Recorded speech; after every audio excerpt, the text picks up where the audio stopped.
السلام علیکم سامعین، دس از ITU FM 90.4. میں ہوں آپ کا میزبان زرین عثمان، علم و آگہی کے ایک اور پروگرام کے ساتھ حاضر خدمت ہوں. ہمارے ساتھ موجود ہیں ہمارے مہمان جناب ڈاکٹر خالد ظہیر. السلام علیکم ڈاکٹر صاحب. وعلیکم السلام. خیریت سے ہیں آپ؟ الحمدللہ. اچھا ڈاکٹر صاحب، پچھلے پروگرام میں ہمارا جو موضوع تھا وہ انسان کا مقصد تخلیق تھا. وہ آپ نے بڑی وضاحت سے یہ فرمایا کہ اللہ تعالیٰ نے انسان کو اس لیے پیدا کیا ہے تاکہ وہ اس کی بندگی کرے، اس کی اطاعت کرے.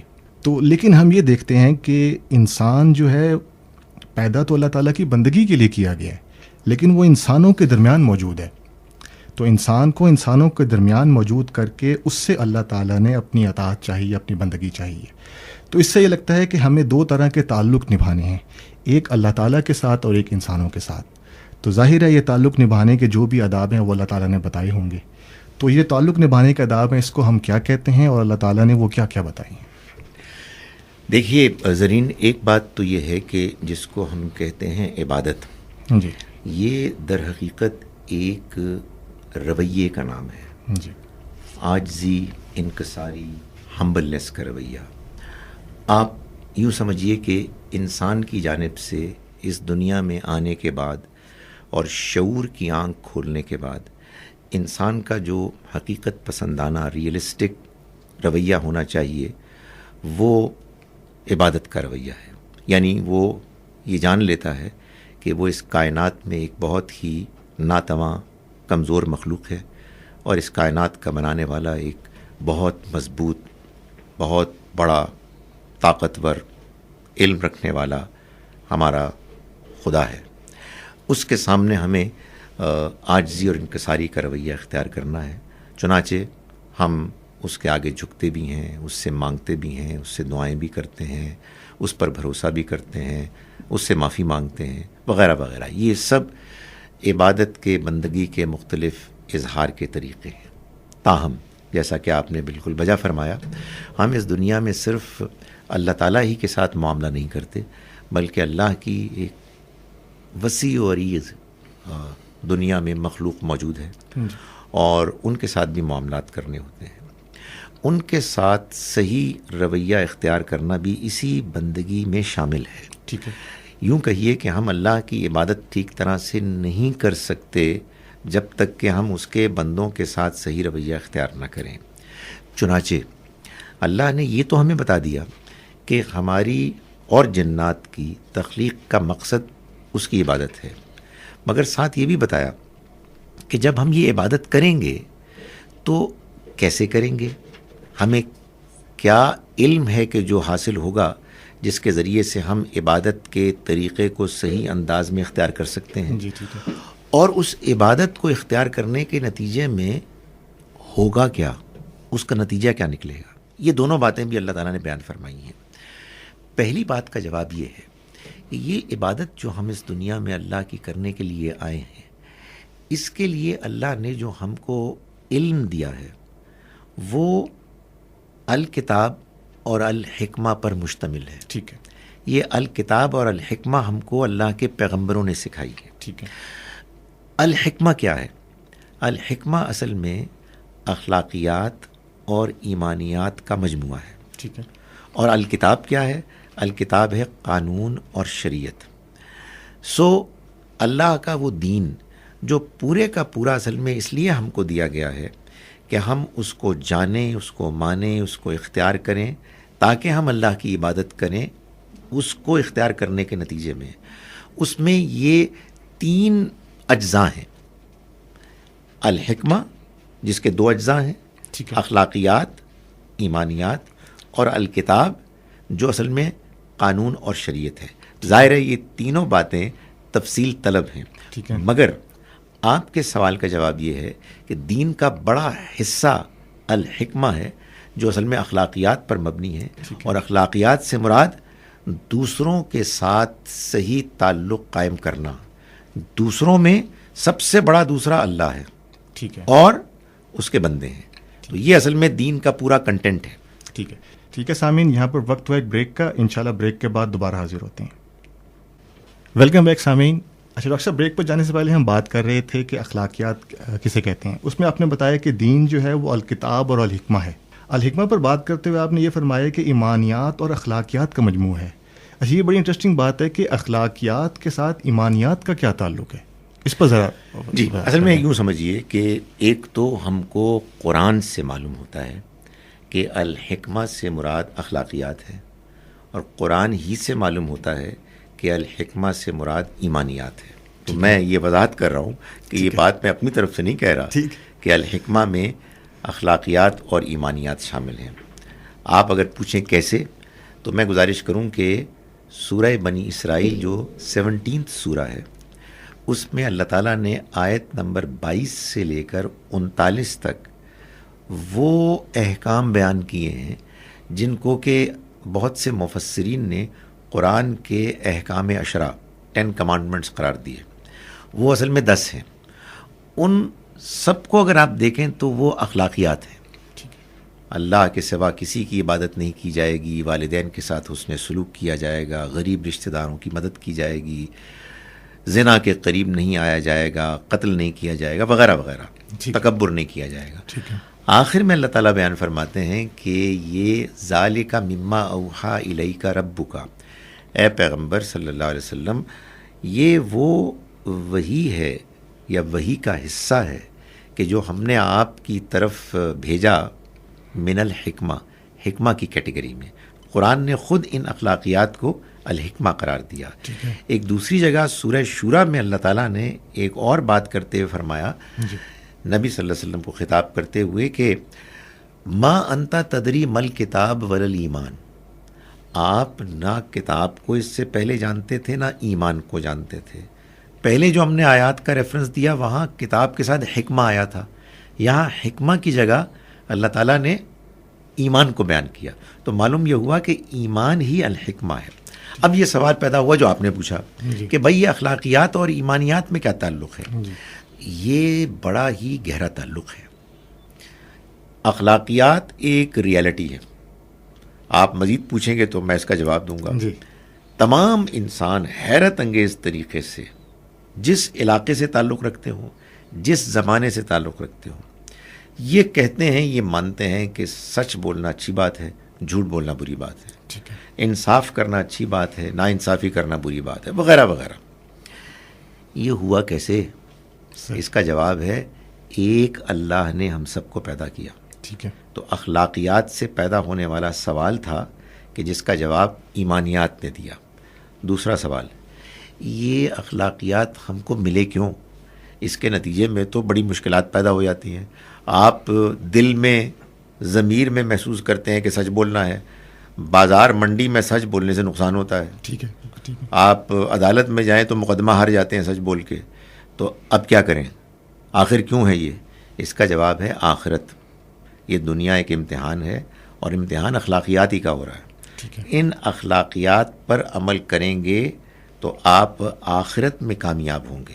تو ایمانیات یعنی اخلاقیات، یہ دونوں مل کر جو حکمت کا مجموعہ ہے، یہ ایک دوسرے سے بڑے گہرے طریقے سے جڑے ہوئے ہیں. ٹھیک ہے. یہاں پر ڈاکٹر صاحب مجھے ایک حدیث یاد آ رہی ہے کہ جو اخلاقیات ہی سے متعلق ہے، کہ کسی نے حضرت عائشہ سے پوچھا کہ رسول اللہ کے اخلاق کیسے تھے، تو انہوں نے فرمایا کہ کیا تم نے قرآن نہیں پڑھا؟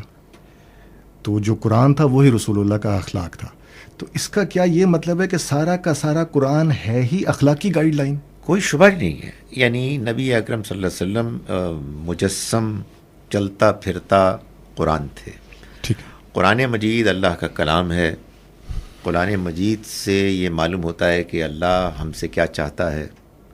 نبی اکرم صلی اللہ علیہ وسلم نے جو اللہ نے چاہا اس کو عملاً کر کے دکھایا.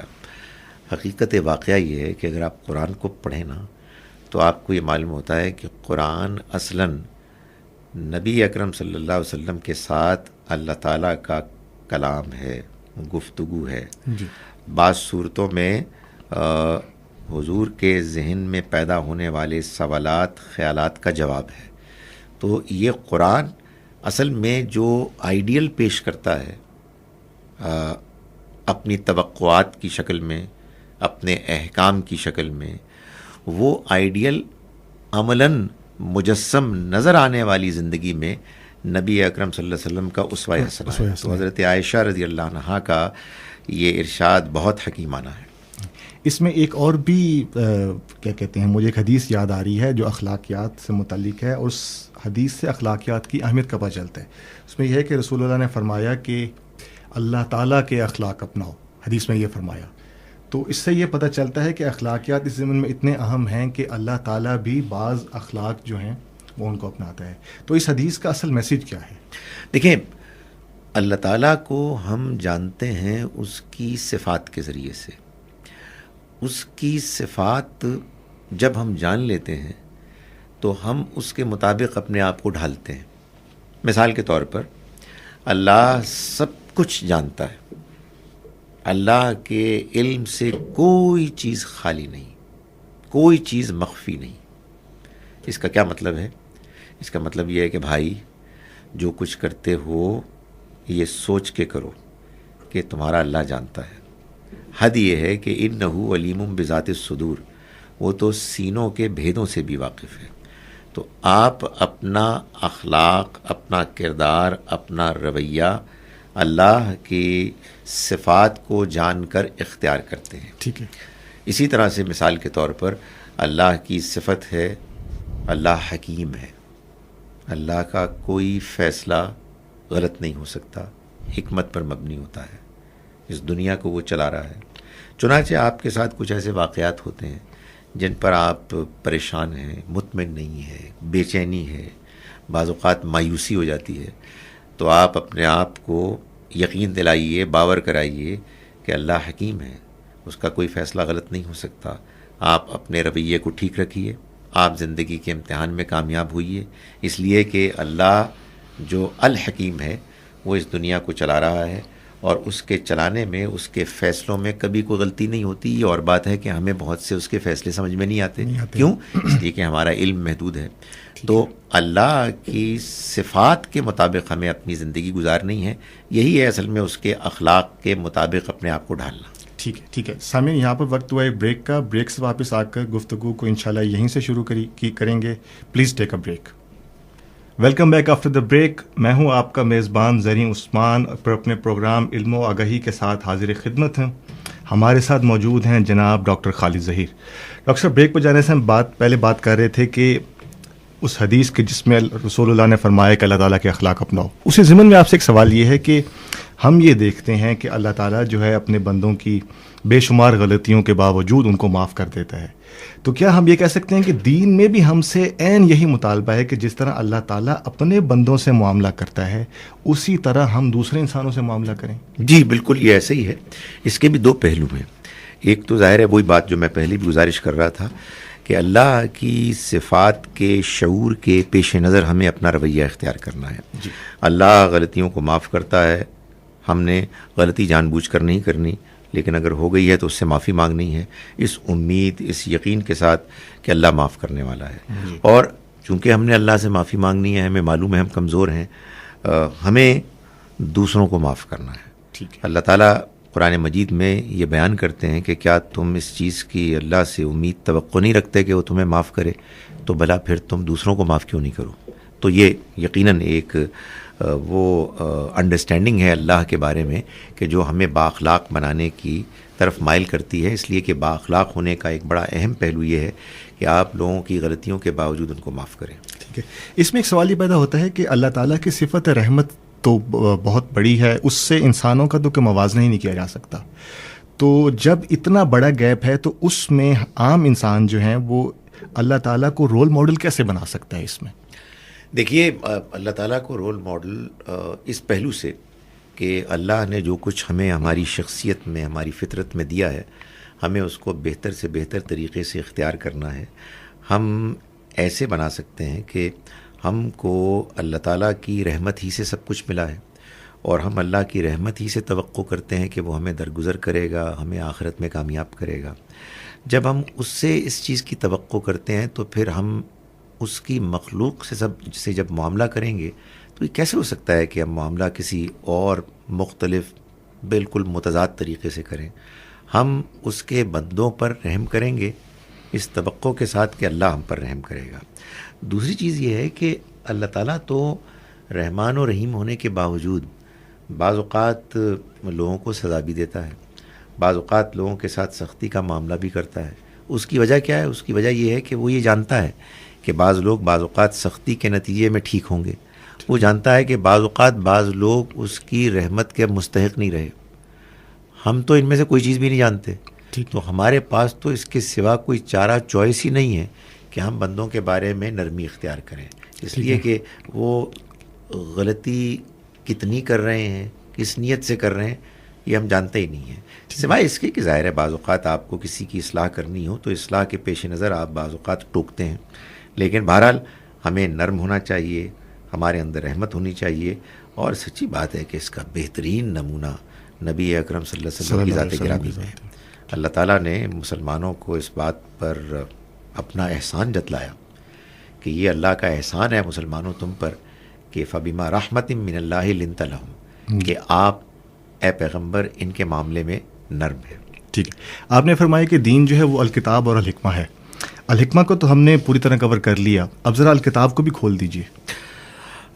الکتاب کو اب کھولتے ہیں جی.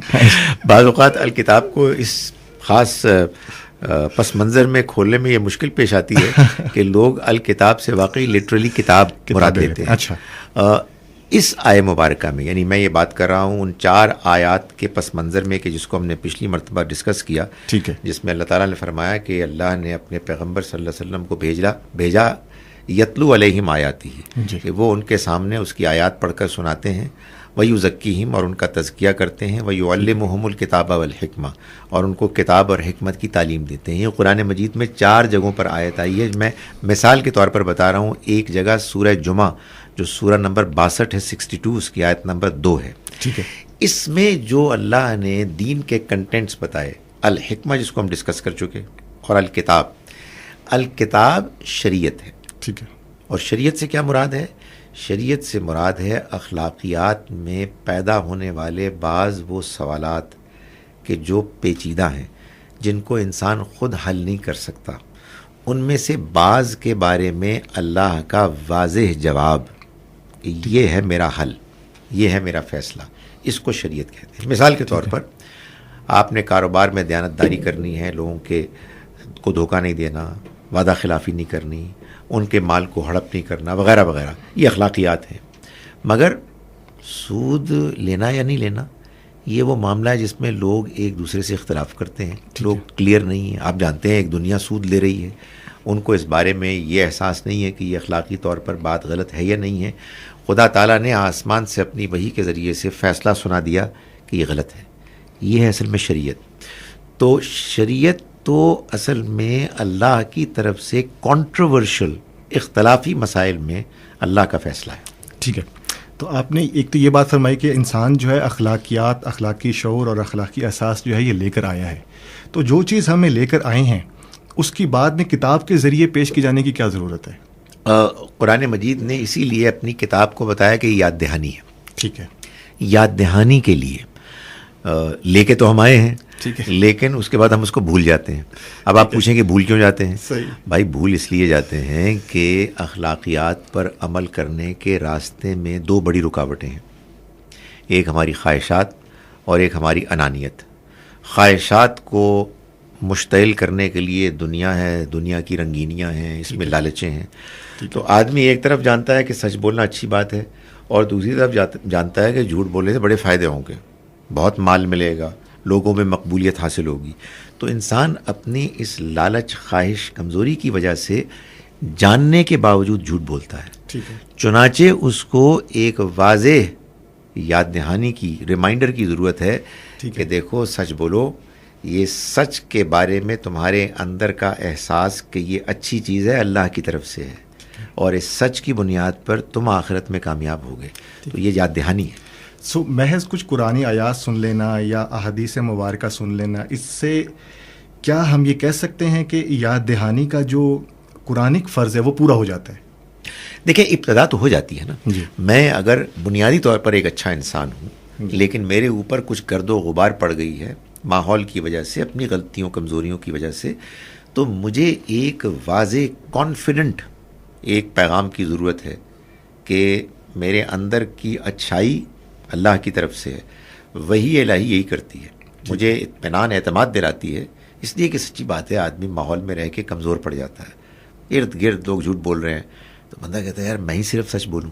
لیکن جب اللہ کی طرف سے یہ حوصلہ پیدا کرنے والی آواز آتی ہے کہ سچ بولنا میرا حکم ہے، سچ بولنا میرا مطالبہ ہے، سچوں کو میں پسند کرتا ہوں، سچوں کو میں نوازوں گا، تو پھر بندہ کہتا ہے کہ یار سچ ہی بولنا چاہیے. بڑی دلچسپ گفتگو ہو رہی ہے سامعین. یہاں پر ہمیں ایک بریک لینا پڑ رہا ہے. بریک کے بعد آتے ہیں, کہیں نہیں جائیے گا, please take a break. Welcome back after the break. ہمارے ساتھ ہیں ڈاکٹر خالد ظہیر.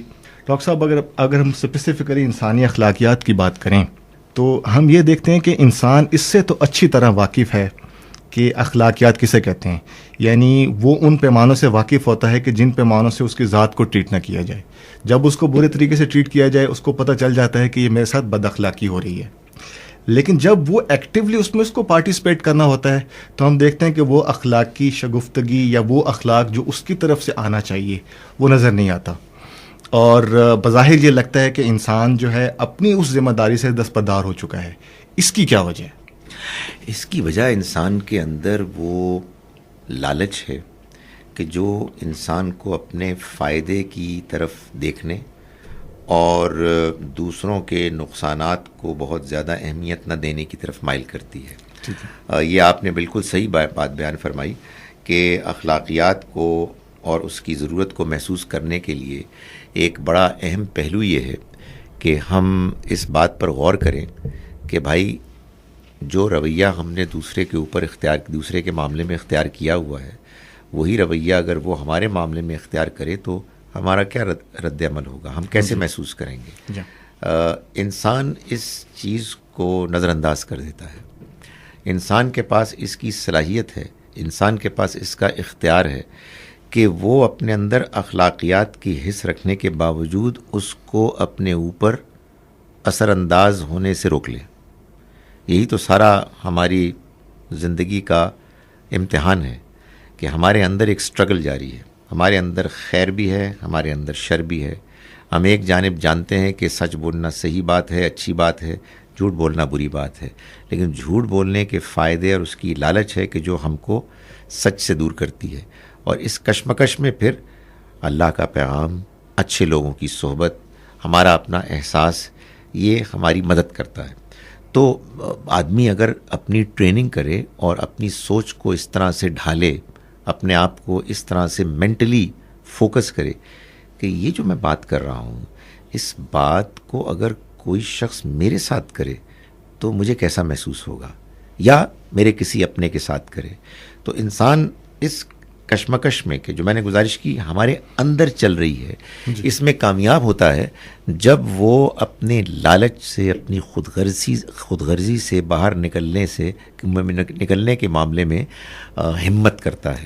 اور آپ مجھے اجازت دیجئے کہ وہ خود اپنے خلاف لڑتا ہے. اصل میں اعلیٰ اخلاق پیدا کرنے کے لیے آدمی کو اپنے سے لڑنا پڑتا ہے, اور یہ بہت سے لوگ نہیں کر پاتے, اس لیے وہ بد اخلاق ہوتے ہیں. ٹھیک ہے. تو اگر کوئی انسان یہ دیکھنا چاہے کہ وہ اس وقت اخلاق کے کس درجے پر فائز ہے, کیا وہ اپنے آپ کو اخلاقی طور پر اچھا انسان کہہ سکتا ہے یا نہیں کہہ سکتا, تو وہ کون سی چیزیں ہیں جن کو اسے دیکھنا چاہیے؟ سب سے بڑی بات تو وہی ہے جو میں نے ابھی آپ کے سامنے بیان کی کہ وہ جو ایک ہے نا گولڈن رول جس کو کہا جاتا ہے, do unto others what you want others to do unto you. دوسروں کے ساتھ وہ طریقہ اختیار کرو کہ جو تم چاہتے ہو کہ دوسرے تمہارے ساتھ طریقہ اختیار کرے. تو یہ تو ایک ایسا پیمانہ ہے کہ جو اگر انسان اختیار کرنا شروع کر دے تو وہ پھر پہلے سوچے گا, غور کرے گا, اور اس کے بعد اپنے رویے کو ٹھیک کرے گا. اسی پیمانے کا عکس آپ کے ضمیر میں پہلے سے موجود ہے. یعنی اگر آپ کا ضمیر, آپ کی فطرت پاک صاف ہے اور آپ کوئی غلط بات کرتے ہیں, آپ کسی کے ساتھ زیادتی کرتے ہیں, کسی کو دھوکہ دیتے ہیں, کسی کو تنگ کرتے ہیں, تو آپ مطمئن نہیں ہوتے, آپ بے چین ہوتے ہیں. یہ اصل میں اللہ کی طرف سے ملا ہوا وہ آئینہ ہے, اخلاق کا وہ پیمانہ ہے کہ جو اگر زندہ ہے, اگر متحرک ایکٹیو ہے, تو وہ پھر آپ کو ہمیشہ آپ کی غلطی پر ٹوکے گا. دیکھیں, غلطی آپ کریں گے, غلطی میں کروں گا. کیوں؟ اس لیے کہ غلطی بعض اوقات اس لیے ہوتی ہے کہ فوری طور پر آدمی کے سامنے ایک ایسی صورتحال آ جاتی ہے جس میں کہ آپ کہیے کمزوری یا لالچ وہ آدمی کو بہکا دیتی ہے. لیکن جیسے ہی انسان کے وہ جذبات، لالچ کے جذبات، کمزوری کے جذبات کم ہو جاتے ہیں، دھیمے ہو جاتے ہیں، ختم ہو جاتے ہیں، تو انسان کا ضمیر نمایاں ہوتا ہے. ٹھیک ہے. تو انسان پھر اس کی آواز اور روشنی کے نتیجے میں شرمندگی کا اظہار بھی کرتا ہے، توبہ بھی کرتا ہے، اصلاح بھی کرتا ہے. ٹھیک ہے. اچھا، اگر کوئی انسان اپنے آپ کو ایویلیویٹ کرنے کے بعد اس نتیجے پر پہنچے کہ وہ اخلاقی پستی میں مبتلا ہے، تو اس سے نکلنے کے لیے اس کو سب سے پہلے کیا کرنا چاہیے؟ دیکھیے، سب سے پہلے وہ کرنا چاہیے کہ جس کو اللہ تعالیٰ نے اپنی کتاب میں بیان کیا ہے. جی. اور دیکھیے کیا شاندار طریقے سے بیان کیا ہے. نبی اکرم صلی اللہ علیہ وسلم کو خطاب کر کے فرمایا کہ میرے ان بندوں کو بتا دیجئے کہ جو اپنی جانوں پر ظلم کرتے رہے ہیں، لا تقنطوا من رحمت اللہ، اللہ کی رحمت سے مایوس نہ ہو. انہ یغفر الذنوب جميعا، وہ تمام گناہ معاف کر دے گا. انہ هو الغفور الرحیم، وہ مغفرت کرنے والا، رحم کرنے والا ہے. یہ یقین ہونا چاہیے کہ جس دنیا میں ہم رہتے ہیں اس دنیا کا بنانے والا غفور الرحیم، رحمان الرحیم ہے. جب انسان کے اندر یہ احساس پیدا ہوتا ہے تو پھر اس کو یہ محسوس ہوتا ہے کہ کوئی بڑی سے بڑی غلطی بھی ایسی نہیں ہے کہ جو مجھ سے دھل نہیں سکتی، صرف یہ ہے کہ مجھے اپنا رویہ ٹھیک کرنا ہے. تو یہ احساس کہ اللہ معاف کرنے والا ہے، یہ احساس انسان کو گناہوں کی گندگی سے نکالتا ہے اور اٹھاتا ہے اور پاک صاف ہونے کی طرف دعوت دیتا ہے. ٹھیک ہے. لیکن کیا یہ ہمارا عام مشاہدہ بھی ہے کہ ہم یہ دیکھتے ہیں کہ اپنی اخلاقی تطہیر انسانوں کا بظاہر ہی لگتا ہے کبھی موضوع ہی نہیں رہا.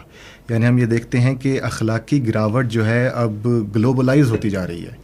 کیا اس سے نکلنا کوئی بہت ہی مشکل کام ہے؟ بظاہر لگتا ہے ڈاکٹر صاحب کہ مشکل کام ہے، کیونکہ اگر نکلنا آسان ہوتا تو انسان آسانی سے اس میں کامیاب ہو رہے ہوتے. دیکھیں، مجھے اگر آپ اجازت دیں اختلاف کرنے کی تو میں گزارش کروں کہ یہ بھی شیطانی پروپیگنڈا ہے. ٹھیک ہے. جہاں برے لوگ موجود ہیں وہاں اچھے لوگ بھی موجود ہیں. ٹھیک ہے. یہ شیطان پروپیگنڈا کرتا ہے کہ اس کے بہت سارے ووٹس ہیں. میرا خیال ہے کہ اتنے بھی نہیں ہیں، ہمارے جیتنے کے بھی امکانات ہیں. یہ حوصلہ دلائیں لوگوں کو، دائیں بائیں دیکھیں کتنے اچھے لوگ ہیں. تو انشاءاللہ آپ کو یہ محسوس ہوگا کہ ایسی بھی کوئی مایوسی نہیں. ٹھیک ہے. ٹھیک ہے ڈاکٹر صاحب، بہت شکریہ، بہت مزہ آیا آپ سے بات کر کے. سامعین، ہمارا یہاں پروگرام کا وقت ختم ہوا چاہتا ہے. اگلے پروگرام تک کے لیے اپنے میزبان زین عثمان کو اجازت دیں. اللہ حافظ. ناصر.